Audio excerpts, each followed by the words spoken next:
So, I'm gonna talk about mistakes, because I make a lot of them when I bow hunt. I don't mind admitting this stuff because everybody makes mistakes and a lot of guys don't like to talk about it, but then it makes you guys feel like you're the only ones who make mistakes, and that's not at all true.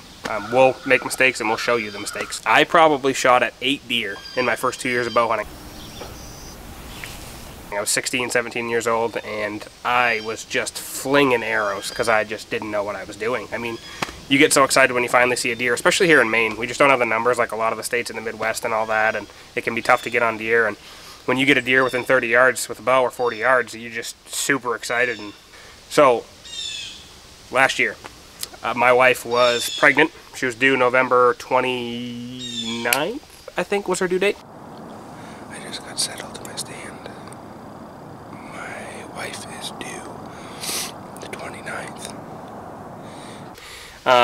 But as it got closer, I'd killed the doe in September last year, 2018. I killed the doe early season, so meat in the freezer, which was great. Then, come November, I pretty much decided I wanted to wait for a big deer if I could. I like to try to, especially if I get meat in the freezer at the beginning, it kind of takes the pressure off, so I was like, I'm going to try to wait for a good one. And then as her due date got closer, I pretty much decided by the end of the second week of rifle, which is around Veterans Day, by that time, if I saw a small buck, I was just going to take it. That opportunity actually happened. It was the 9th, and I had a 4-pointer, no, 5, 6-pointer, I don't know. Small deer, little tiny year-and-a-half-old basket rack, whatever. We love the meat, and don't ever feel bad if you shoot a small deer. It's just enjoying it and having fun. It doesn't matter the size of the deer, so just shoot whatever deer makes you happy. It doesn't have to be some 150-inch 10-pointer, whatever. So this 6-pointer comes in, a bunch of does everywhere too. I just jumped does coming in, and there was does all around me, and then that buck came out, and it was close to dark. Shot that, dropped him right there. It was like 15 yards, and my dad was with me. He was sitting in a different spot, so he got to come in. My brother came in. He was actually in the police academy at the time, so he was cool enough on a Friday evening after being gone all week. He was cool enough to come over. He had just gotten home, and then he ran over, helped me gut it, drag it out, got some pictures with them, which was great. It's all about the memories for us. So, fast forward Monday, before Thanksgiving. My wife was being induced the day after Thanksgiving. So, Friday the 23rd, she was going to be induced. So, I went out one more time on Monday, and I pretty much decided it was my expanded archery spot. So, separate tags from my rifle. I had already taken my rifle deer. It's my last sit, basically, of the year. And I was like, whatever I see, I mean, besides a small fawn or whatever, if I see a doe, a 4-pointer, a spike horn, a big 8-pointer that I had on camera. I had a really nice deer in there. That's who I was after. I mean, his tracks were all around me in the snow when I went in that morning, so I was hoping he was going to come in. He didn't. So half hour after light, I'm sitting there, I'm grunting, calling, and 6-pointer comes in from about 100 yards away. He comes running in. Finally get the camera on him. I mean, I'm using an older camera that I don't really use much anymore, and so I finally get the camera on him, and he comes in, he comes to 30 yards, and looking back at the footage, it looks like I could have taken a shot at him. He was about 30 yards, quartered away in this little opening, and to be honest, I probably could have, but because of all the mistakes I've made, I decided to wait. I thought he was going to come into the woods, but I had been grunting, and when he got to the edge of the woods, he knew. I mean, he came right up to the edge, and he was looking in, and I knew right then, I was like, I'm done. He doesn't see a deer, he knows what's up, and so he turns, quarters away, and I thought about taking that shot. I actually was about to draw back, and I was like, I'm going to wait a second. And looking back on it, I should have. I mean, I could have just leaned a little bit where the camera was. The camera was to my right. I could have leaned over by the camera and ducked and taken that shot and whatever. So, about an hour later, I'm sitting there. I check all around me before I stand up to stretch my legs. Look all around, nothing. So, I'm like, well, I'll stand up, stretch my legs. I stand up real slow, get all stretched out, whatever, and I catch movement over my shoulder out of my peripheral, and there's this 4-pointer walking my boot tracks in. So, tip that I do all the time, especially during the rut. I spray my boots, put some doe urine on the bottom of them. It worked like a charm. When I backtracked him out, he walked 250 yards on my boot prints following. And when I saw him, his nose was down on my boot prints, walking right in them, coming up. So he comes up beside me, he's feeding through. So he starts to go past me.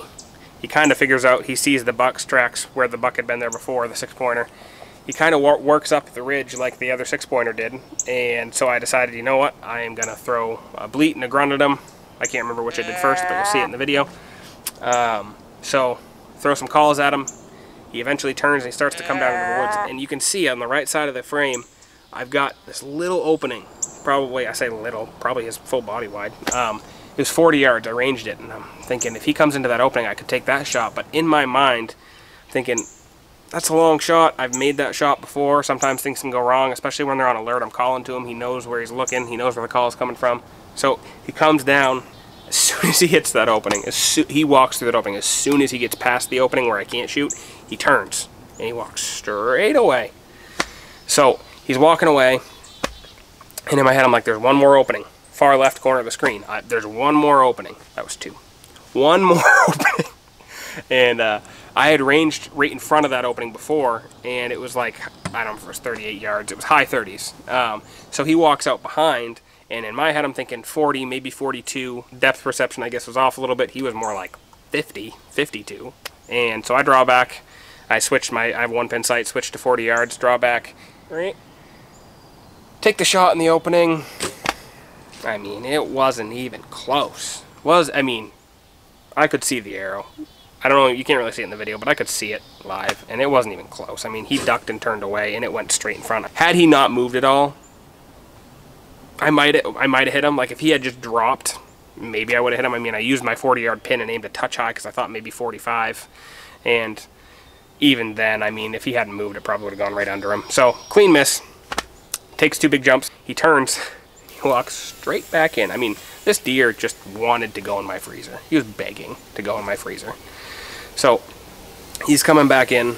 And I'm like, I can't believe it. I'm getting another shot. During this time, I mean, I'm re-knocking my arrow, everything. I'm all set. Where he's going to come in, there's a big tote road, big cut line. And he's going to come in 17, 18 yards. Just a chip shot. So he's coming in. He kind of walks out of frame when I'm about to draw back. At this time, I wasn't being real serious about the filming, honestly, until now when we started the Maine hunt. We're really making it a priority to keep these memories documented if we can. And so he starts to walk out of frame. I draw back. And as soon as I draw back, because he was about to step out, he was coming out from behind a tree, I draw back, and as soon as I hit my anchor point, he stops right behind this big pile of brush, because they had logged in there. It was kind of a downed tree, and all I can see is his neck and head. I kind of can see like the top of his shoulder like angled towards me, and you know, I'm holding back on him, holding back on him, holding back. I mean, I don't know how long it was. I think I counted. I think it was a minute and a half, full minute and a half, and finally I'm like, I can't hold back anymore. And in the moment, I reverted to making a very stupid decision.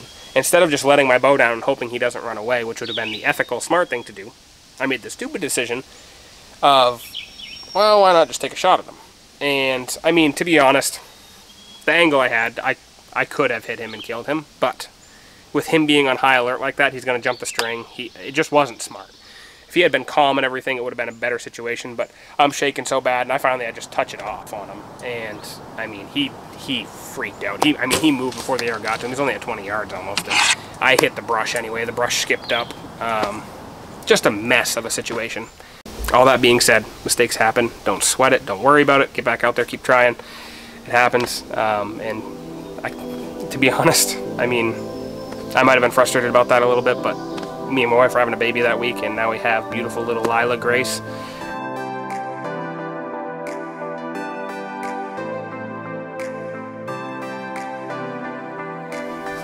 We're really excited for the upcoming season. It's going to be awesome. Stay tuned. Hopefully we'll have some good bear footage, because bear season's first, then archery. It's going to be awesome. It's going to be a great season. Thank you guys for watching. Please don't forget to subscribe. We would really appreciate it. Thank you guys.